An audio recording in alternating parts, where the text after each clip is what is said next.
Okay, here we are. It's kind of like full circle, but also kind of like the unit circle, because now we're at trig derivatives. You can again hear the giddiness in my voice, I'm sure. This is great. This is going to be good. This is going to be really fun. So we saw the derivative of sine of x. We saw that in a warm-up. It was a blast. We saw how we can use that or find that using our sum and difference identities. We could do the same thing for cosine, but I can also just tell you the derivative of cosine of x is negative sine of x. Sorry. Kind of anticlimactic, I guess. All right, so we need to memorize and know and love these derivatives because from sine and cosine, not surprisingly, we can find all of the other derivatives. First, let's do a little bit of practice. So if I want to find the derivative of y equals 2 sine of x plus 3 cosine of x, and we are using the fact that the derivative of sine of x is cosine of x and the derivative of cosine of x is negative sine of x, I want you to pause the video, find the derivative of 2 sine x plus 3 cosine x, unpause when you're ready to check.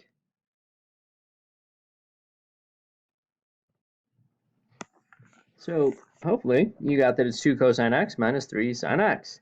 Because the derivative of sine of x is cosine of x. The 2 just stays there because it's a constant. Derivative of cosine x is negative sine x, so this becomes negative. 3 stays there, negative 3 sine x. Okay, that's great. Good.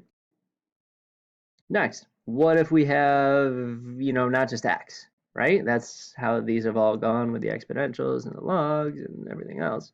So if it's not just x, what do? Chain rule. Chicka, chicka, chicka, chicka. Chain rule. So the derivative of sine of u dx is cosine of u times the derivative of u with respect to x, so du dx. All right, so what if I have this, x cosine 3x? Well, I can do the same thing, chain rule with the cosine function. So let's go ahead and do this. We got the product rules, so we have the first times the derivative of the second. Well, what's the cosine of 3x? Well, that's going to be negative sine of 3x, so negative sine of 3x times the derivative of 3x. So that's my du dx. So it's going to be times 3 plus the second term, cosine of 3x, times the derivative of the first. So that's 1. So that is our derivative. We can simplify a little bit if we want. Prime of x equals negative 3x sine of 3x plus cosine of 3x. There we go. Now I want you to try. So find y prime, given that y is the square root of the sine of 6t. Pause the video, unpause when you're ready to check.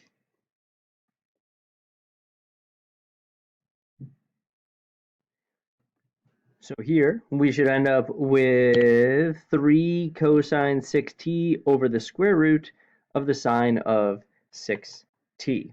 How do we get that? Well, we have to do a double chain rule here.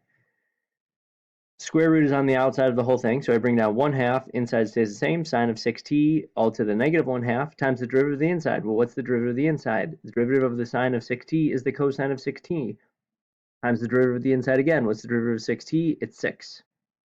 So then 6 times 1/2 gives me 3, cosine 6t is in the numerator, and sine of 6t to the negative 1/2 goes down to the denominator. Yes. You don't even have to speak. I know your answer. That was fun. Next one. Try this on your own. Pause the video. Unpause when you're ready to check.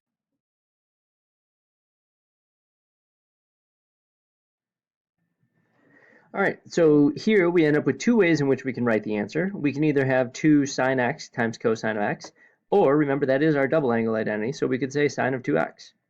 Either of these would be acceptable. They're both correct. The biggest trick here is, remember with trig functions, so sine squared of x is the same thing as the quantity sine of x squared. And we just normally don't write it like this because it's confusing on is the square on the x or where's the square. But we want to make sure we understand that when we see sine squared of x, that's actually what it means. So when we do the derivative, just do our chain rule. So bring the 2 down, sine of x to the first times the derivative of the inside, which is cosine of x. Moving on, what about other trig functions, right? Why do we just have to focus so much on sine and cosine? I mean, they're great, but what about tangent? I don't want to go off on a tangent about it. Yeah, so, and also secant. So I want you to actually, you could just cheat and look further down on the page, but look and try to figure out what is the derivative of tangent of x and what is the derivative of secant of x. So try those on your own, or just cheat and look and not learn anything. So pause the video, do that, unpause when you're ready to check. All right, so we end up with the derivative of the tangent of x is secant squared of x. How do we get that? Good question. Well, we know tangent is sine over cosine. And so there we go again, using identities, using our knowledge of sine and cosine to find everything else, because that's how we do stuff in trig. This is a quotient, so we are going to use the namesake rule, quotient rule. Bottom times the derivative of the top minus the top times the derivative of the bottom over the bottom squared. Simplify a little bit. Cosine times cosine, cosine squared, negative sine times negative sine, positive sine squared. Oh my god. There it is again. Pythagorean identity. Love it when that little thing pops up. Cosine squared plus sine squared is 1. 1 over cosine squared of x is secant squared of x. That is the derivative of the tangent of x. What about secant? Right? Well, the derivative of secant of x is secant of x tangent of x. Okay? How does that work out? Well, I know secant is 1 over cosine of x, or it's better to write it as cosine of x to the negative first because we do not want to do the quotient rule. Do my power chain rule. Bring down the negative 1, cosine x to the negative 2 times the derivative of the inside. The derivative of cosine of x is negative sine of x. I can simplify this a little bit. Negative sine of x times negative 1 is sine of x. This is cosine squared of x. But how did I get to secant x tan x? Well, I split this up. So I think of this as sine of x over cosine of x. That's the tangent of x, and then 1 over cosine of x. So the derivative of the secant of x is secant of x tangent of x. That was good. So we can also do these when it's not just x. d dx of tangent of u is secant squared u du dx. d dx of secant of u is secant u tangent u du dx.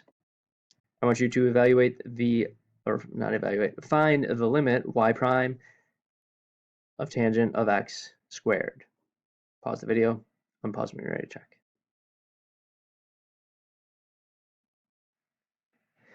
Here, we should end up with what you see written down, and that is secant squared of the quantity x squared times 2x. How do we get that? Well, the derivative of the tangent of u, where's tangent of u, is secant squared of u. So secant squared of x squared, and then times the derivative of u, so times du dx. The derivative of x squared is 2x. Excellent. Nice work. Okay, what about cosecant and cotangent, right? We haven't talked about those. Well, by doing the same sort of work we did with tangent and secant, you will easily be able to see that the derivative of cosecant of x is negative cosecant of x cotangent of x. If it's in terms of u as opposed to just x, it would be negative cosecant u cotangent u du dx. The derivative of cotangent of x with respect to x is going to be negative cosecant squared of x, and the derivative of cotangent of u with respect to x is negative cosecant squared u du dx. Again, you could do essentially the same exact work we did for tangent and secant to verify those on your own, so that's why I'm saving that time. Last problem, find this. F prime of theta given the function is 5 theta secant theta plus theta tan theta. Pause the video, unpause when you're ready to check.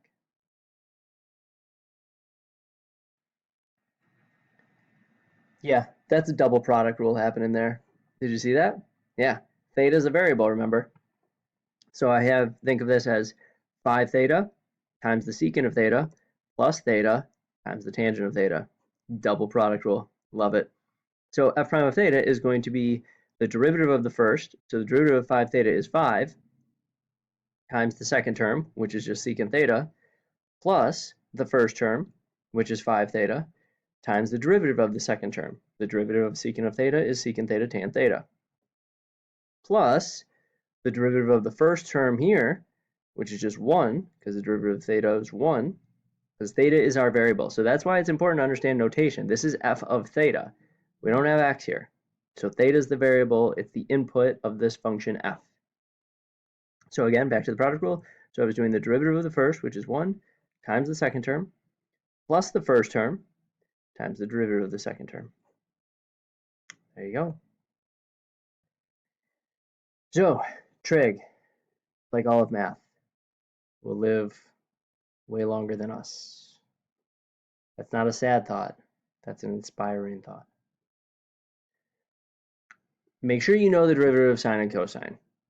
Those are what you can use to find the derivative of any other trig function using some basic trig identities. Other things you really want to be careful about with trig derivatives is think about, like on the last problem, recognizing the difference between products and just taking the trig function of something, because that's not a product.